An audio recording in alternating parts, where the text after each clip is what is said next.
Greetings, listeners, and welcome to The Spiritual Experience, a show where we share stories of life, love, and redemption for all of humanity on Earth. So sit back and enjoy. Try to identify with the speakers and not compare. Don't forget to subscribe on all podcast platforms. I'm your host, Jay Lewis, and here we go.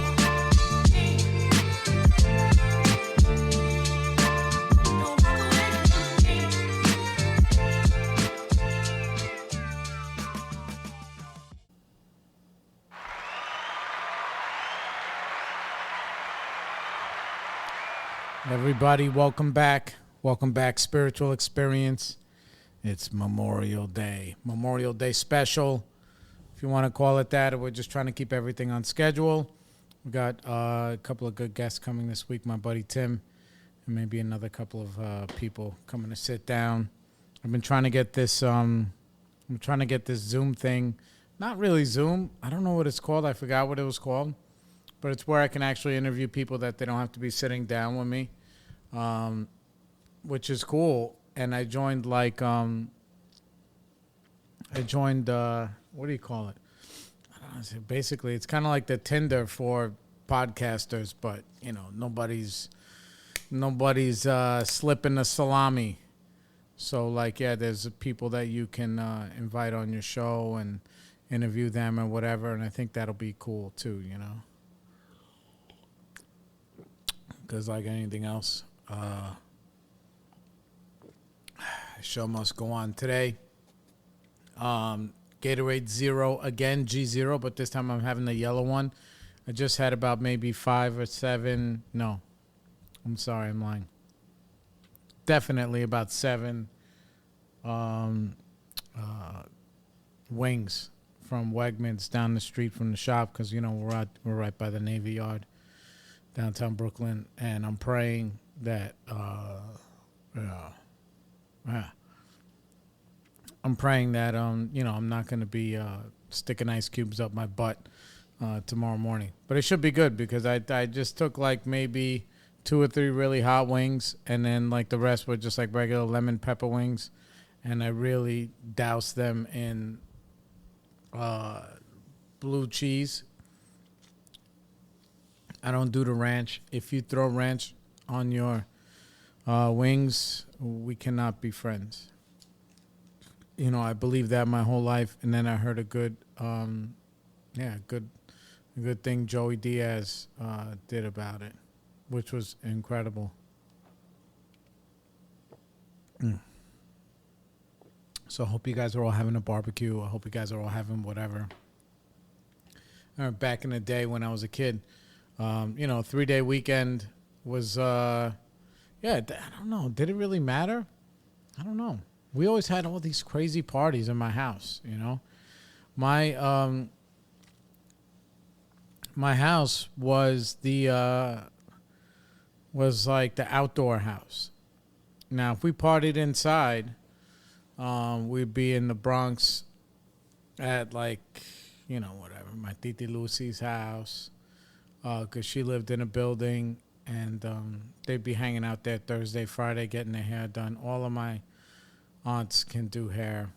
So the ladies be getting their hair done Thursday, Friday, whatever, wash and blow. I grew up with a mother who wore rollers all the time. She slept with them. Like they were like the big ones and the little ones, whatever. And all of my aunts, they did hair and that kind of stuff. But if we were... if it was spring or summertime, we'd be outside. Now, the generation above me, I had an uncle who had a house up in Schenectady or something, upstate New York. But that guy's not, I'm not going to say anything about him. He's not really a great guy. So, so we had a backyard. And my cousins and everybody would come over and... You know, yeah, it was wild. We'd be cooking all day. Everybody be getting drunk all day, all night, playing dominoes, playing cards. We play spades in my family. The older generation, which means they're in their 80s, they play like maybe rummy or something. I don't know. they play this other game called Mete Mano, which is a funny game. It's everybody, you sit around in a circle, and there's like four matching cards, and you gotta like pass the cards to the right to try and make four of a kind. And when you do, you put your hand in the middle of the table, and the last person to do it, to get their hand on top, then the person who won has to kind of give them like some silly trick on what to do, whatever. And my family would be like, all right, pull your pants down and go run around the backyard half naked or whatever with your balls hanging out or something. And, it was just funny. It was a different time. You can't even do that kind of shit now. And even back then, it was a little bit crazy. And what I can say is that, like, the police would show up all the time. My dad would be blasting music all, to all hours of the night, 10, 11, 12, 1. I'm thinking about it. I'm like, bro, like my dad was, maybe, I don't know, how old was he? I think my dad was like maybe in his definitely younger than me, in his early 30s. I think he got married when he was 25. My mom was almost 30.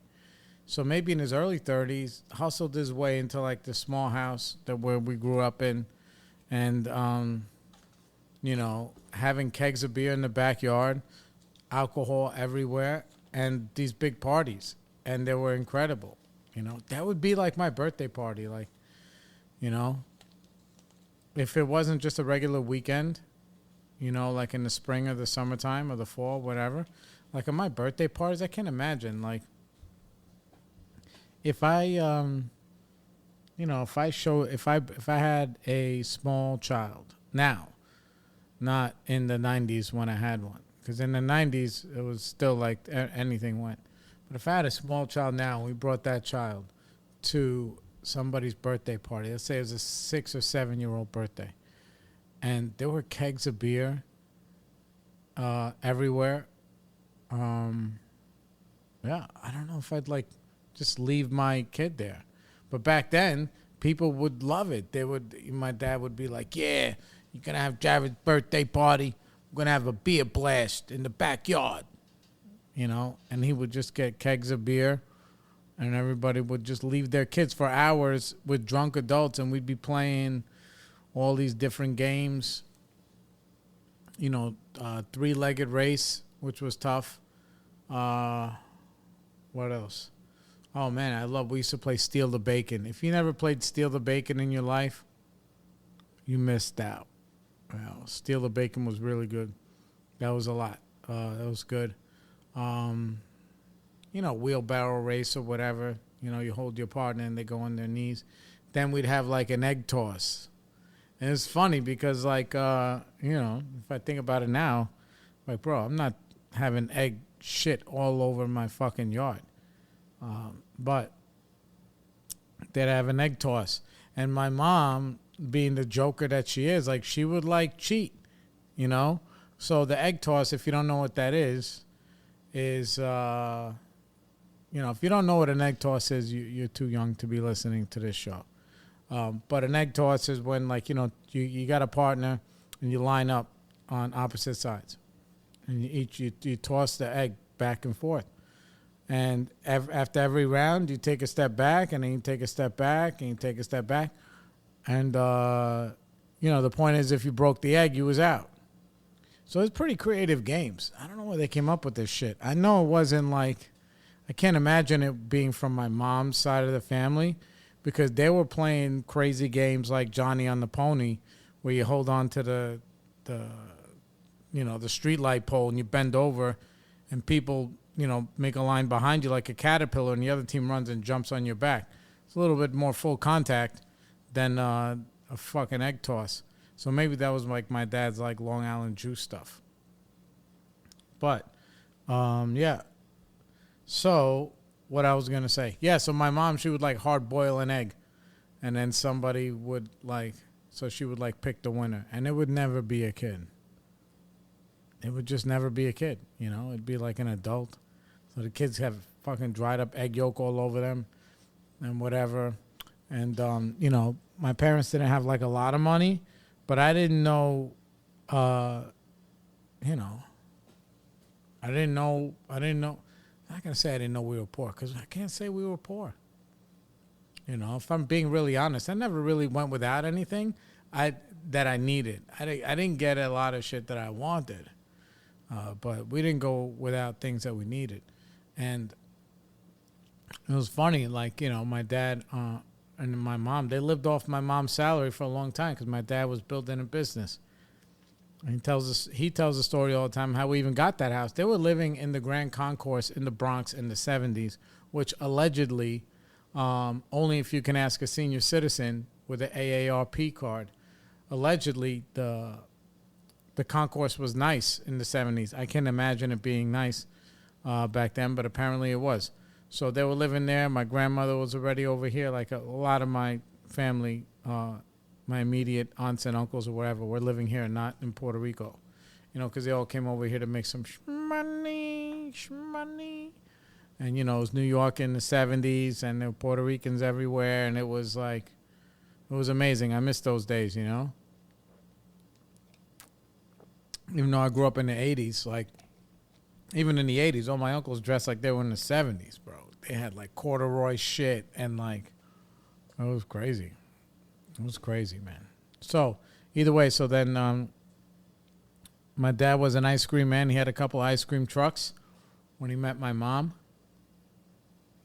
And, you know, so he's a business guy, but, you know, he's like me, man.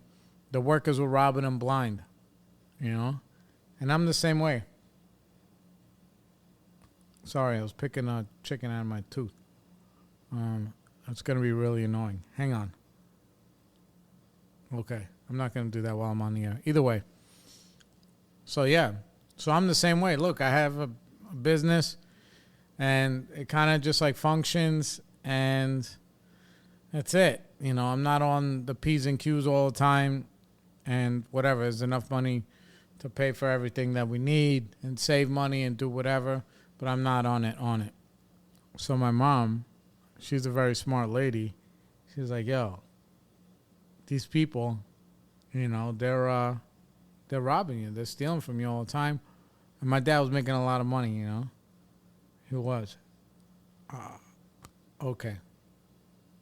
That should do it. Sorry. Yeah. He was making a lot of money. And my mom told him, like, yo, you're going to have to get, like, a real job. Because being an ice cream man,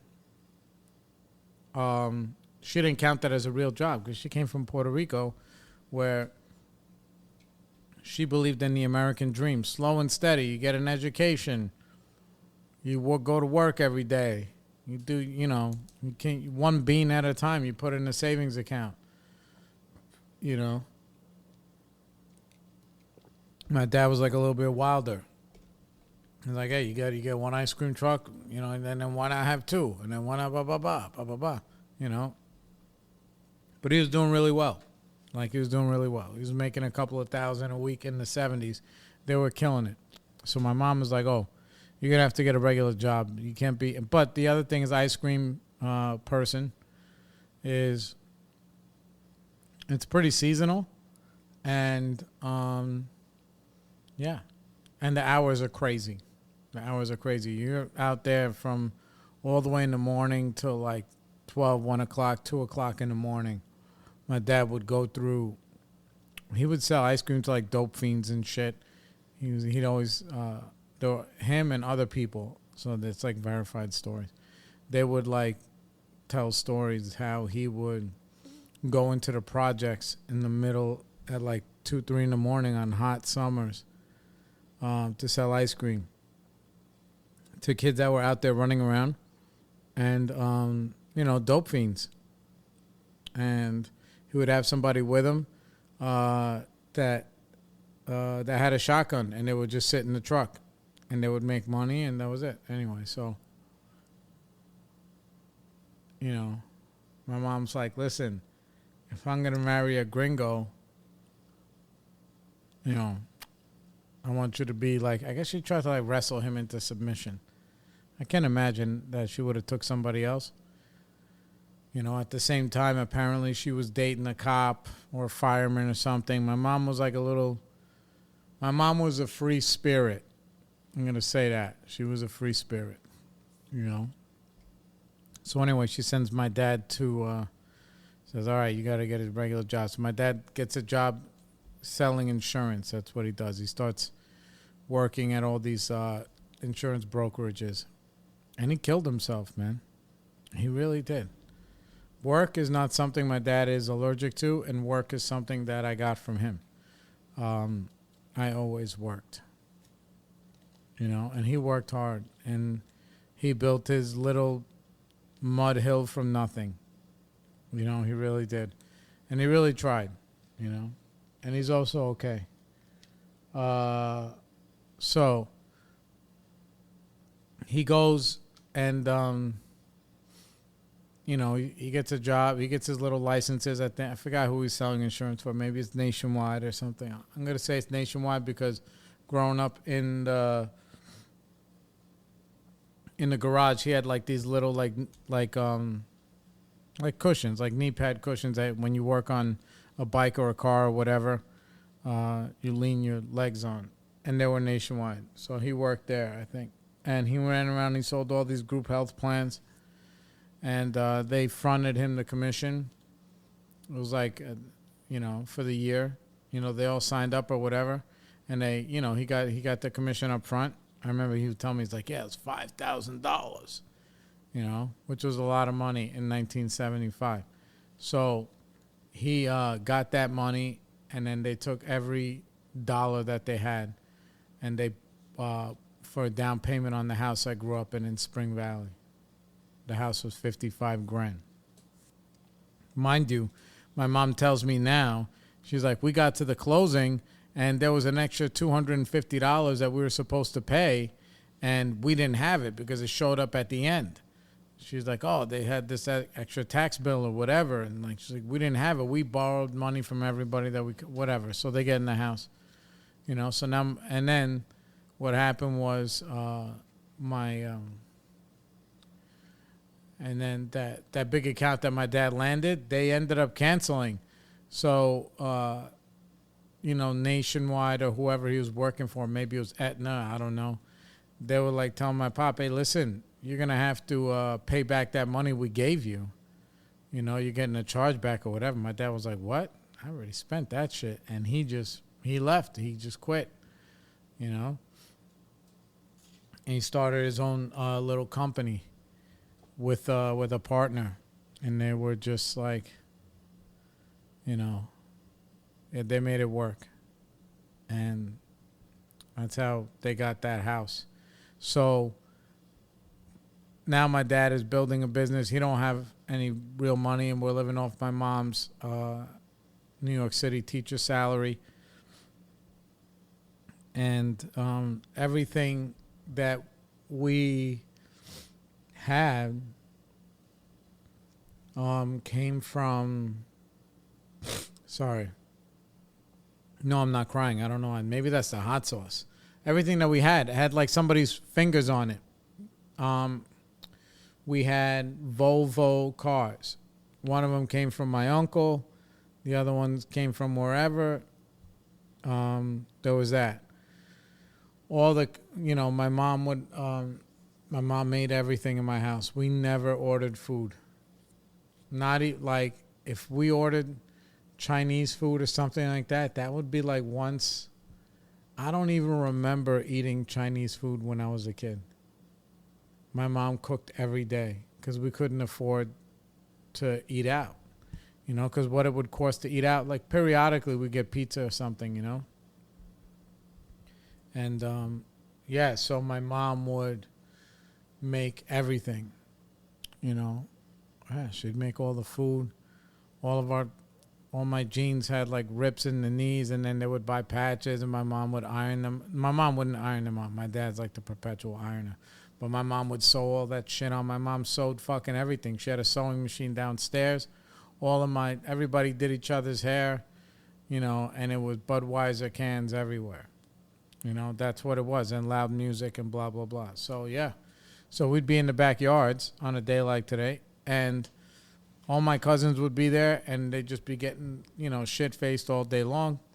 At that time, we didn't have a swimming pool, so we'd just be hanging out, running around the neighborhood. There were no cell phones. There was no nothing, It was the 80s. And it was nice, and there would be kegs of beer. My dad would get kegs of beer all the time. And he would take me to this beer distributor that was on Route 59, like right by Route 306. So it was technically in Muncie. So it was in between Spring Valley and Suffern. So if you went down 306, made a left on 59, it was right there, I think, on the right-hand side.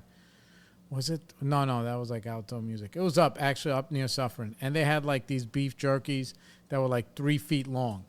So my dad would get like a keg of beer, and he'd let me and my sister Dara get these beef jerkies. We'd go home, we'd eat them, and people would just get shit-faced. And then he had these big stereo speakers, and we'd be blasting music all the way till nighttime. And then in the nighttime all the way till 1, 2 in the morning. And if it was a birthday party, my mom and my aunts, they made all the food. All of it. We had rice, beans, chicken, pernil.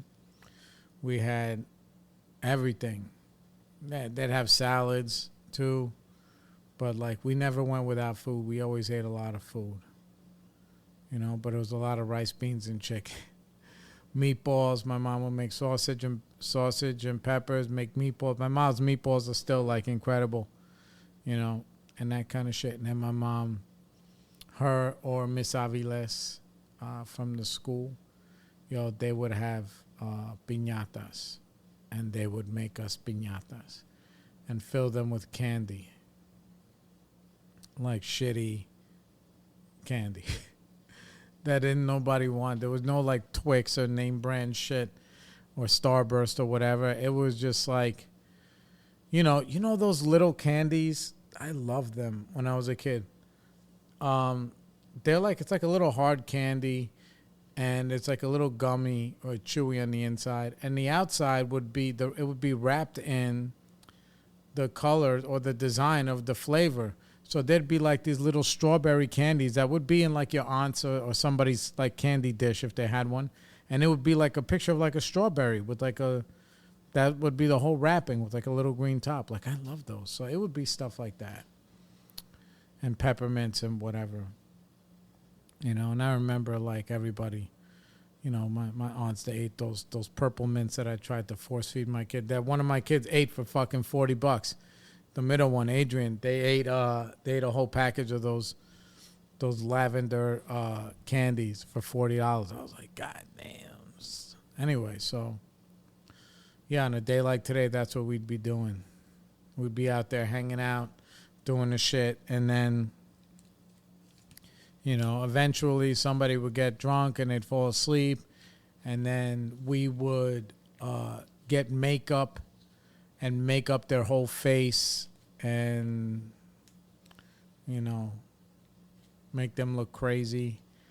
People would get in cars, and back then apparently you could drink and drive, or people would stay over all the time, and it was a great life. We would ride bicycles around my neighborhood. My neighborhood was a really closed off area because it was like a big cul-de-sac, but again, by 11, 12 o'clock at night, the freaking cops would show up all the time. Oh, man, the cops are here again, and this and that and whatever. They're telling my dad to keep the music down. There's all these, drunk adults, who's running back and forth to the bathroom at that time. When you're a kid, you don't even know who's doing drugs or whatever. But maybe some of that's going on. I can't confirm or deny. But, yeah, that's what it was. And we would just be, feral, lawless children, It was the best. But, yeah, that's a kind of... And we would call them spicnics. That's what we would call them. Oh, we're having a picnic. Or if it was somebody's birthday, let's say it was my cousin Louie's birthday or something, they would call that cutting a cake. Like, oh, we're cutting a cake for Louie over here today. We're cutting a cake for Tim over here today. Or for Valerie over here, we're cutting a cake. We call it cutting a cake. Anyway, so cutting a cake meant that whole thing. And that whole thing, party could be any other weekend. So, yeah. So now, and it was just, now you can't even do that kind of stuff. You'd have to be really in seclusion to have like an outdoor party with kids running around crazy and everybody being blasted and that kind of stuff. So when I see that in the parks, like in the city, because, we live Brooklyn, if I see that, like, I get happy. These little kids that, like, yeah, man, like, ain't nobody's going to make you wash your hands before you have, that hot dog or whatever, And I went and I saw my mom yesterday, and it was nice and quiet. And that's how I grew up, And now it's like everybody's, we're like, oh, I hope the wings weren't too spicy. That's how far down the thing I fell, And my woman is not about that outdoor crazy life. She's just not. It's, Or me, I love that stuff. As long as I don't have to travel too far. But I love it. I love, everybody being, being normal, being kids, man. And just running around. Some of my cousins are having a barbecue today, but I had a bunch of other shit that I had to do, so I couldn't go all the way upstate. Because some of the other ones that still stayed in the Bronx now, the younger generation, that's like my generation, they all have houses upstate, up in Orange County. My cousin Johnny Boy is up there, and my cousin Ray Ray's up there. Ray Ray's in Washingtonville, and I think that's where everybody's at. So that could have been something I could have did today, but now I'm like a fucking old man. I'm like, oh, man, I got to drive 2.5 hours to go up and then come back. And, maybe it's like sobriety that's doing that kind of stuff for me, that I can't do it all the time. Back in the day when I was drinking, bro, I used to go to the Puerto Rican Day Parade, get blitzed, which is crazy. Me and Chad, we used to drink like a whole gallon of Bacardi in one day and have all other type of nefarious stuff. And I would go to the parade with him every year, and we'd get obliterated, then go back to his house, and then I'd get in and he lived in Jersey, and then I'd get in my car, and I'd drive all the way back to the Bronx, sometimes by Yankee Stadium, or to where my other cousins were at, and I'd be hanging out I used to hang out for days and days and days at a time, and now I don't even see that kind of stuff happening. Everybody's like on their, they're doing it in the metaverse, like on their phones, everybody's like, oh, like nobody's outside. Everyone's like, yo, we outside. Nobody's outside. It doesn't exist, It doesn't exist. Like my whole growing up was like that. I was never inside ever. These kids, they don't even know what outside is. They don't even know what outside is, which is crazy. But here we are. It's Memorial Day, and we got a lot to be thankful and grateful for. And Memorial Day, what does it really celebrate? Like, do I even really know? I always get that mixed up with Veterans Day. Let's see. Memorial Day meaning. Look at Siri's listening. A day in which those who died in active military service are remembered. Traditionally observed on May 30th, but now officially observed on the last Monday in May. In the southern states, any of various days, especially the fourth Monday in April, in which those who died serving the Confederate forces are remembered. Noun, celebrate Memorial Day. Confederate Memorial Day. And, that's a different Memorial Day. Yeah, so I guess Memorial Day is if you died in the war, and Veterans Day is for all the vets who made it. I don't know. What's that? Let's take a look. So I don't feel like such a asshole. Veterans Day. What is Veterans Day? Why do we celebrate it? Veterans Day, observed annually on November 11th, is a tribute to military veterans who have served in the U.S. Armed Forces, not to be confused with Memorial Day, which honored those who died while in service. yeah, so I guess this is the day that, to honor those people who passed away while they were serving our country, man. And it's actually a little bit sad now that I think about it.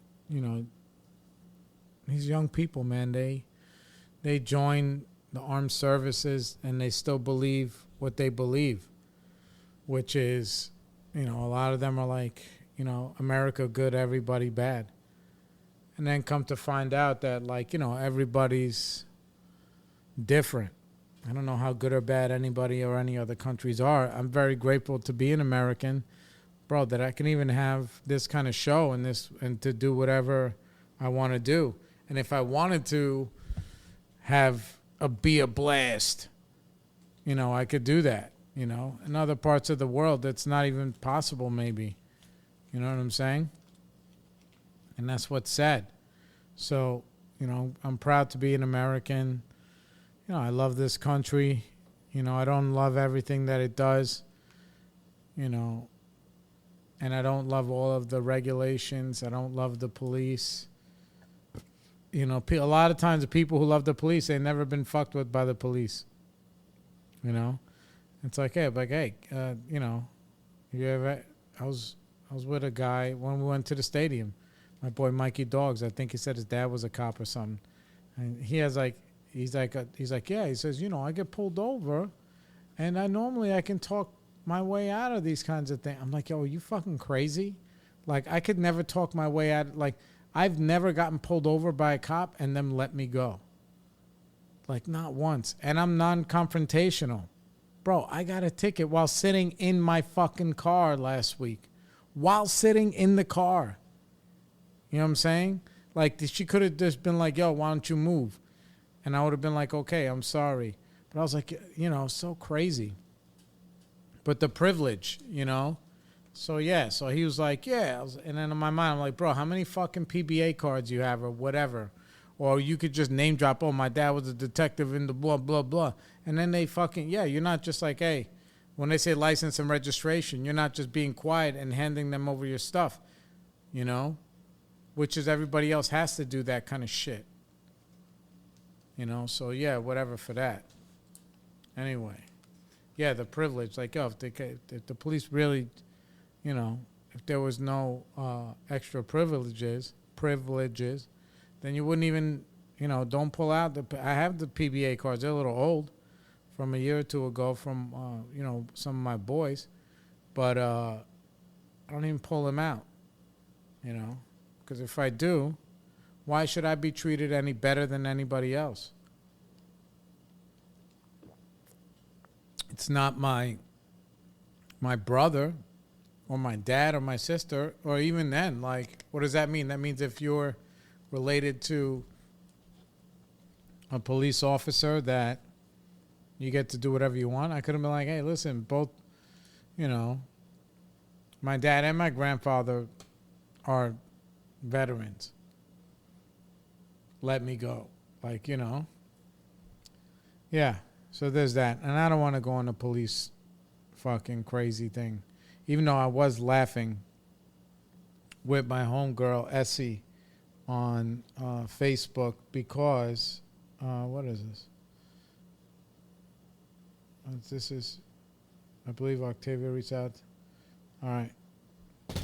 Yeah, somebody else asking me to speak at a meeting. So, yeah. What was I saying? Oh, yeah, me and Essie. Because, like, okay. So, there was all these, like, smash and grab things that were been going on since the pandemic. And, all the videos go viral. All it is black and brown people going into Dwayne Reed's and CVS's and all these other stores and ripping them off. Right? That's all they show. Like, white people don't even do this kind of thing. And everyone's like, how dare they? Why don't they just get jobs? I don't understand. It's this whole fucking narrative. Right? But then, like, last week, the police, the detectives and everything, they actually did their jobs and they busted, like, the whole ring. And who's at the top of the ring? Like, these, like, white guys. They seem to be Russian, Eastern European, whatever. I don't know. Maybe they're Albanian. And they were giving these kids pennies on the dollar. Right?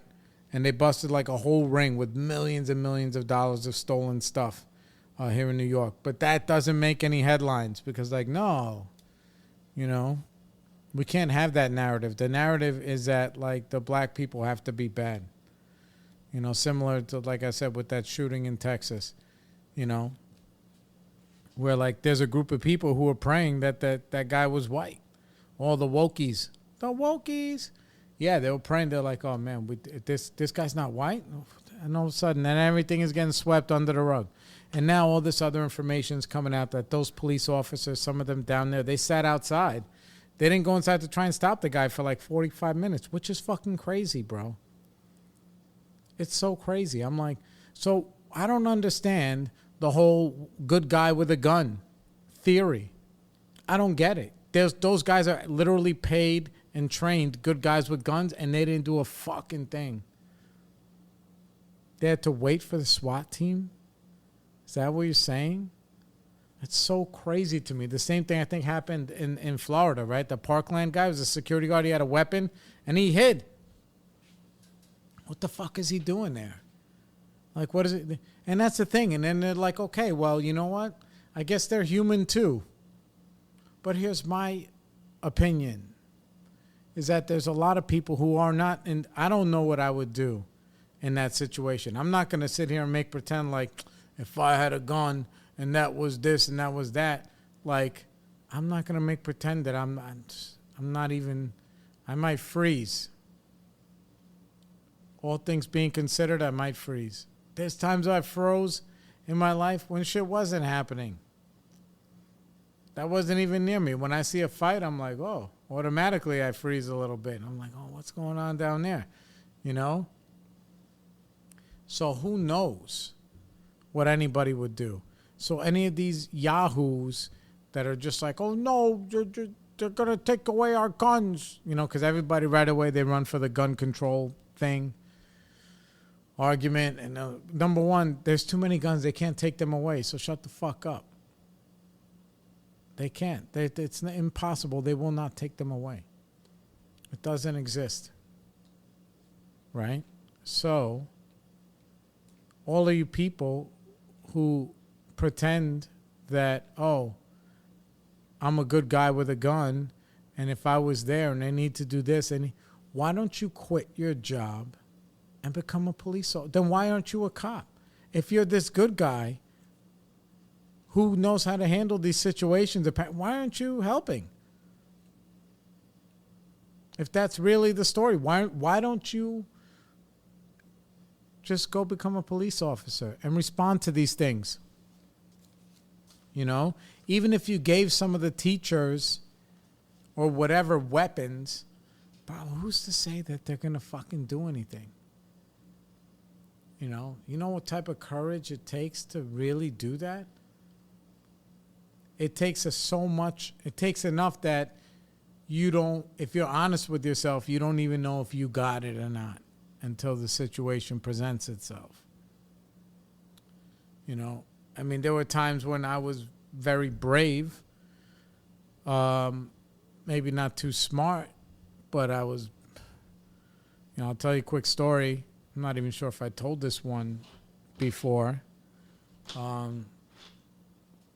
Yeah, we were, I ended up, okay, so we were watching basketball game. My sister was in college, and or she just graduated something, whatever.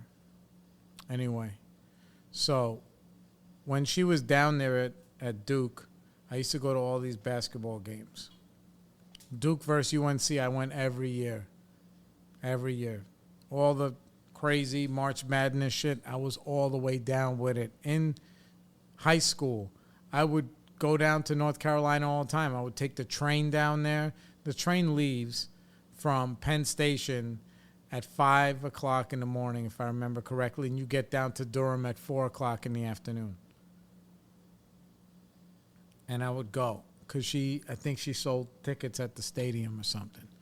Now, mind you, the football team was horrible, but I went to a bunch of those football games too. But the uniforms were dope. The Duke football uniforms were dope. I give them that. Anyway, so this is not in North Carolina, this incident. This is at the Continental Arena, New Jersey. I'll never forget where I was, because whatever. Either way, Duke versus Kentucky. And I am in the alumni section, and I am maybe 18, no, maybe 19 or 20. I don't even think I was 21. And I go in there with 3-liter bottle of soda, full, 3-liter with Bacardi Limon and Coca-Cola. And I am getting all the way blind. And I'm having the best time, you know. And whether I was at that game or not, it didn't matter, because that's what I was doing that day. And the fact that I happened to be at that game, it makes me sad, because I missed being, what is it? I say coherent. I missed being present. I had a lot of stuff in my life because I was under the influence of alcohol and drugs all the time. 24 hours a day. That was a full-time job for me. And I loved it until it turned on me. And this was long before I quit. And this was still not a bad sign. You know, it would have been a stop sign for anybody else. So either way, I'm getting too crazy. I'm with somebody else, one of my friends and his brother and whatever.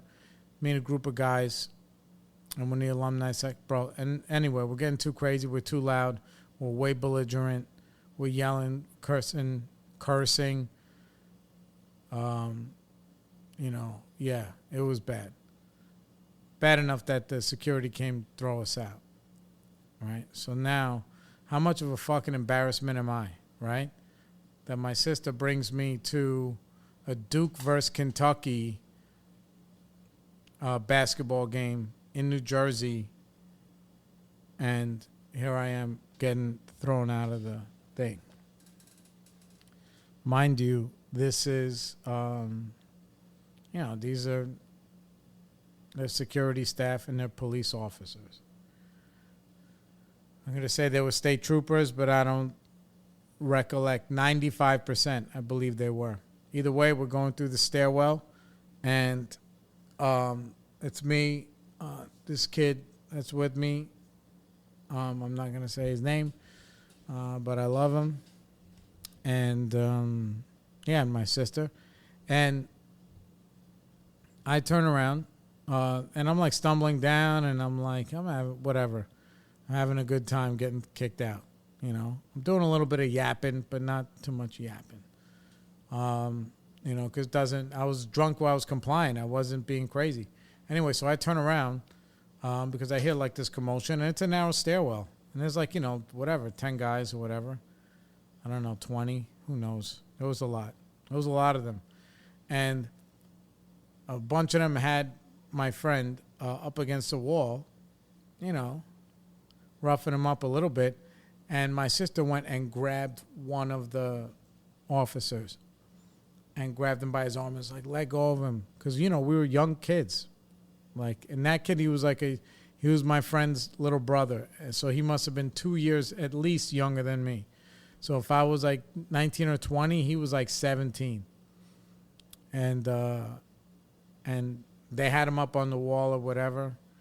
And my sister went and grabbed one of the cops by their arm. And a cop grabbed my sister and threw her against the wall. Against like the concrete wall.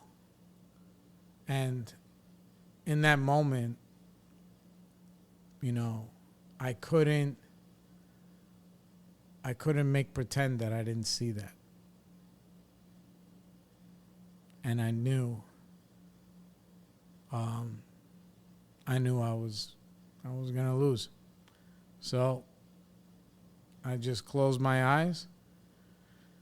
I took a deep breath, and I just fucking went for it.